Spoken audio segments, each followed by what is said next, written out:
we entered your office and I saw like this big picture ya nani ya anaitwa Winnie Mandela. Uko named after Winnie Mandela? Yeah, named after Winnie Mandela. Man. I have 6 names named. You know, jungles you have to name after prominent people. So I have 6 names. But yeah, Winnie is after Winnie Mandela. Yeah. So the 6 names ni gani? Winnie, Imgad, Akoth, Juma, Neema, Odinga, Kazi. Kazi is 7, right? Yeah. Oh, Kazi. Why Kazi? Kazi because Kazi ni job. Do. Yeah. Yeah. When I was a kid, I was just one of those kids like a Kimbelembele, just cleaning, washing dishes, doing stuff. And yeah, my sister just said, your name is going to be Kazi. Yeah. That's what I am. I'm a hard worker. Oh, okay. I'm a mfanyakazi, maybe. I'm also a watch for some. So that's what, that's where I came from. Yeah, it was. So another thing, you and your siblings, there's this very big gap between you and Junior. Yeah, the gap is 11 years. 11 years. Yeah. Older. People think I'm older, but Junior is older than me. Hey, he's aging well. Junior, he was the last born. Then I came and we've never been the same since. he was the one who used to be called Daddy. Yeah. When I came, it changed to Mama. Hey, yes, like he's being ignored. Nah. Alafu, wow, I don't know if you know this, but Iko Nini, kuna things that we research on that maybe. So, do you know when your dad was released from detention? He was released twice. The last time he was released from detention. The last time was in 91. Oh, 91 pia alishikwa tena? Yeah, alishikwa tena. Yeah, he was. I was thinking of 91, the second time. Because kuna ile 88, he was first released in 88. Yeah. Sindio? Yeah. And then he was rearrested the same year. Yeah. Then he was released in 89. When was he released in 89? He was released in 89. Yeah. Then I was born in 90. Yes. And then soon after I was born, he was taken back in again. Have you ever done the math? Like how? Somebody did that online, man, and I was so disturbed. Somebody took the date of his release. Yeah. I think it was, I don't know, June, July. Yeah, because this is Iko Nini. I had to do the exact same thing as that person. Yeah. As in, nili calculate. Do you know how many weeks? That guy got my birthday to the thing. It was crazy. It was exactly 38 weeks later. Yeah. It had been a long time. Yeah. So your name could have been Uhuru. Because he just gotten his freedom. Yeah, that's true, by the way. But when I was born, Mandela was just released. So if I was a boy, I would have been Nelson. Oh, you'd have been Nelson. But, okay. I'm Winnie. Yeah. I remember there was somebody who died and he had asked to be cremated. Yeah. And the community was saying, no, it goes against our traditions, blah, blah. But these traditions have been infected by religion. Yeah. Long before, like when someone is sick, you just take him to the bush and you go back. You come a few days later. you start shouting from far. If he replies, he's alive. If he's not, it's over. Yeah. So zile za kija asa chango. Kujeni mnichukue nimepona. Kisa mtu anza pona alafu aumwe. Yeye ilikuwa lakini si wajaka. Like Wajaluo. Ilikuwa like taking someone in the bush na kumwacha. Yeah, most of these African tribes. But not the Luos. Because the Luos, the whole idea behind kuvunjwa meno silikuwa hiyo. Like so eventually now ukiwa msik kukonele kusika alafu. So now what happened is you leave a guy there. Then because it's the forest, animals would come. Yeah. So guys didn't like that thing where somebody has been left and an animal has whatever. So they said let's bury them. But burying was just bury them, no as in ceremonies, no gravestone. But you're still alive. Ama yoni no, this is after you've ascertained the guy is dead. Is it because mbeleni tulikuwa understand ati mtu akiwa msik kuna pere kwa forest alafu anaachwa. What for? No, like when they're old, you know. If they're old, like, you know, like animals. Yeah. You know, like lions, like that lion that died. Yeah. How you know a lion is about to die? It leaves its pride. Because it knows it can't hunt for food, it can't do anything. That's when you hear stories of lions where ate some guys in some village. Yeah. Because that's easy prey. Or if you see lions in town, then any pack animal you see it go, it's going to die. So even human beings, those who know when they're going to die, they're even the ones who will tell you like, I woke, I'm out, I'm leaving. Yeah. But because that's gotta be a strong. like, yeah. And me, not me. Because he's do everything you can to make sure I'm coming back here tomorrow. Because even that story, imenikumbusha kitu. You know, Zach's stepmom is Japanese. Okay. So you know about that like suicide forest in Japan? Yeah. Ujuaji wake? Ile, so there is a suicide forest. So normally kile ufanya ni juu you can change your mind. So ukiingia kwa hiyo forest unaingia na kamba. So mtu ingia na kamba kifunga. Ndio ukifika huko mwisho change mind, unaweza rudi naye. So ukiwa na kamtiaji kakina umeingia anaikata. Game over. Story yako imeishia because aikata hapo ivute. There is nini, because the whole idea is you might change your mind. Lakini usipo change mind yako pia. Most people don't change their mind. So kuna kuaga na hiyo. Alafu you've had like vitu fanyaga wanaenda huko kwa forest. It's like things that for us it's normal. Nacheki. Like unapata a CEO who's been accused of corruption just decides. Yeah, the things, You are so honorable. Yani, you shamed your family, you go, watu wamedoubt degree yako. Wait, our forest would be packed. Right? Ukajipata huko. Lakini sisi kila mtu anaweza kuwa narudi. The only way hautarudi ni kamba ikikatwa. Because sini sijatupendani. Senza kwa na nini. So there's this 11-year gap between when a junior. Yeah. At what age did junior move out from the house? I think in his late 20s. Late 20s. So ulikuwa unaanza kufika ka dole hapo sasa. I was going to, I had already started university, I think. Yeah.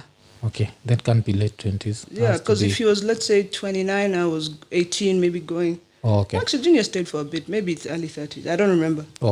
So at least there's no point where you are the only kid in the house. No, many times. When he went to university, I was the only kid in the house. Because they were all in uni. So you'd say from the age of 9 to, till that 18, 17. Just because Junior had a room there didn't mean he was staying there, you know.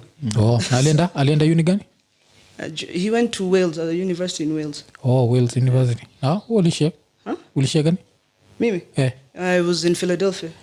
Philly. Yeah. Philly. Land of brotherly love. Yeah. That's what were you studying? So, this story is crazy. Yeah. I got a scholarship. In fact, I got 2 scholarships. Yeah. And one they gave me for political science. Okay. And my mom had always told me, hey, never, as in, go study political science in school. If you go, you'll end up like this stupid politician called X. Mr. X. So that thing was playing. So the first day of uni, I didn't even go to class. I had a class. I went to the advisor's office. I said, I need to change. So it's like, well, you have time. Why don't you take something like communication? So I did communication for like 2.5 years, 3 years. Then now as I'm, to graduate, I'm like, hey, my parents are going to kill me if I come out of here with a communications degree. So I added another one. It was international area studies, which is like international business and economics. I graduated with 2 degrees. Scholarship, so political? If IBC cancels one, kuna ile ingine. Msi anapenda math sana. Oh really? I'm stuck at math. Sasa hili nikiangalia kichwa yake, he's trying to find X. I'll tell you X of X ni nani yenyewe? No. Hawezi tuambia. Lakini lazima niulize juu hii scholarship. Hii scholarship yako ya political science. Was it because of your dad? Like mtu aliona jina yako alafu kuna jina budako like No. So unajua we have 844 which is now CBC. And then those were British system schools, the American, Indian, whatever. So I was in a British system one. So Form 4 is called year 11. So ukimaliza Form 4 you have to do 5 and 6. That's like pre-college, pre-university. so that if you go to the UK, you instead of doing 4 years, you do 3. So that's where I was meant to go. But I didn't want that time alikuwa prime minister. I didn't want anything to do with him, politics, all these things. So I applied to America. Oh, okay. And this was the school that gave me a scholarship. So I get there, settle in, everything is fine. Then like a month later, my parents come to see me. Yeah. So he's still the prime minister. So the day before, this Secret Service, they come to the dome. Yeah, actually they're checking the dome, just rubbish. Yeah. Then the next day he comes in that convoy. And he sees me, they see me, they bounce. So Monday I was called to the president of the university. Yeah. What do you call the vice chair? Yeah, yeah. And they're like, why didn't you tell me? Like my recruiter was like, why didn't you ever say that this is what your dad did? I was like, I thought you knew. I didn't know it was a secret. So kidogo we go for parties, college parties. So I'm with my friends, some other Kenyan girls. And this American girl, this one girl, she runs up. And so I'm standing here, my friend is next to me. So she goes to my friend, she's like, oh my God, are you the African princess? So now the story had gone around that convoy belonged to some African king. The king of Zamunda. King of Zamunda. I was like, yeah, she's the princess. Yeah. So yeah, I just went, yeah. Oh, okay. That's super interesting. So like, if a prime minister is there, the Secret Service is the one that provide the security? Yeah. If a sitting head of state or head of government goes to another country, if anything happens to that person, you declare war. Like if you look even in history, like, I'm gonna sound like my pops, but if you look in history, like the First World War, there was this Archduke Franz Ferdinand. He was driving through somewhere and he was shot. Yeah. And that's what started the First World War. Oh. So you have to. Yeah, but here Kenya, I think they just do it out of respect because, like, US, we really start war with the US, like, I see not to apologize. You understand, like, yeah, I get you, man. Africa tumelalia masikio sana. Yes, so sana. Kuna ile level ya nini. Yeah, so degrees mbili. Okay, so niko nafikiri you ended up sakaja the degree. No, I have 3, man. My last one is a master's. Yeah. I did here at USAU. Oh. So has your dad ever given you stories story ya 1969? Because tushaibonga kwa podcast. Like for us, we find it to be like a very funny thing. How old was your dad by then? Budenyo alizaliwa which year? Alizaliwa 50? 45, so 45. 45. So 45. Okay. So how old is he? You're the math guy. How old is he? Saizi ko 77, sindio? Whatever. He was to 20s. Let's call so it. alikuwa 24. Yeah. That was the right nini. Yeah. So was he there? Kwa that specific... When Kenyatta came? Yeah, and lost his... Yeah. It's a funny story. He had just finished his master's. So he comes to Kenya. Yeah. When he comes to Kenya, I think the plane drops him in Entebbe. Yeah. And he has to take a bus. So he's not been to Kenya for like 10 years, 5 years. Yeah. So he reaches the house in Kisumu. As in, he's come home, bags, hey, nimefika. Guys are just like, hey, so sema. Yeah. Passing him, All of a sudden, these politicians come in. Chengoneko, Jaramogi, whatever. So Jaramogi has fallen out with Kenyatta now. Yeah. So Kenyatta is coming to open that hospital, Russia, Kesho, the next day. So they're discussing. And there are those who are telling Jaramogi, don't go. Because if you go, they'll finish you. Yeah. You may not come back. And there are those who are saying you should go. So Jaramogi listens and he says, I have to go. Because if I go and anything happens, they'll say I'm the one who did it. Okay. So next day, he drives his dad there. His dad enters the hospital grounds. Yeye anabaki kwa gate. So as chilling at the gate, you see Nani coming down from Kakamega. And he comes out waving the canoe, whatever. And you were doing this KPU, dume. No, I'm saying his version. Yeah. He says all of a sudden, that guy is still, Kenyatta is still out of his car. And the police who are escorting just start shooting in the air. So things become crazy. So in this melee, he still thinks like, hey, my pops is akondani. So he runs inside, finds Jaramogi, takes his dad with his bodyguard, whatever.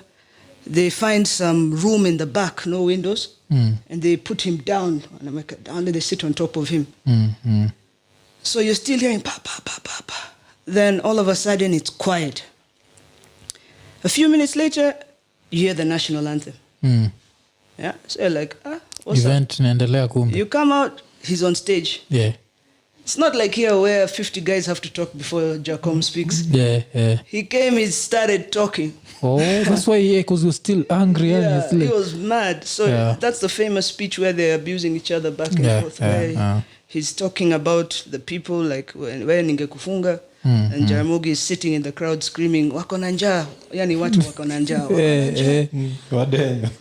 He said, if you were not my friend, I would have detained you. Yeah. By the time he reached Kericho that evening, Jaramogi was on house arrest. Oh. By the end of the week or 2 weeks or something, he was in Hola, which is the worst detention camp. The only one my father didn't go to. The worst. He was put in Hola. Hola ilikuwa wapi? It's by the coast. Oh. Yeah. Swali mtoa Kisumu mpaka. Yeah. Wow, hizo siku yenyewe mtu alikuwa kuna mtu alikuwa anacheka na mtu je. But some detention is crazy. Like when Kenyatta was sentenced to hard labor, I was shown another place in Turkana you can't believe. You know already how hot Turkana is. Yeah. It's a quarry. You're digging nothing. Day in, day out. That's now Jomo. That's Jomo. Yeah. So he was sentenced to hard labor. This detention, even the one Mzee went for in the 80s, it's solitary confinement. Oh. Just one man in a cell. Where you start losing, you start losing your mind. Guys lost it. Yeah. People lost it. Yeah. People didn't make it. Matiba had a stroke. So many died. So many sold out. So many guys said, hey, can't do it. By the way, here's what you wanted. Does this guy? Because mimi sikudanganyagi. Mimi shambia kaza. Mimi niza sell out haraka. Yeah, guy was soft like. Yeah. Mimi nikianza tu kufinya hey. I don't like being uncomfortable. Niko zi nyati house jiga. Hizo stuck nini.